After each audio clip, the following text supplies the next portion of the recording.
Jack up. Remove the wheel. Remove the ABS sensor.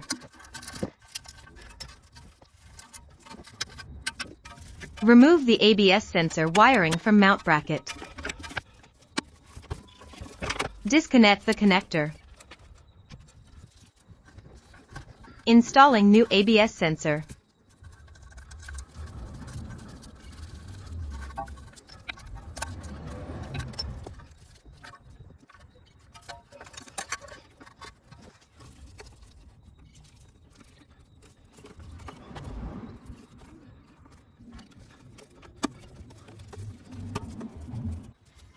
Clear the fault code measuring ABS sensor live data.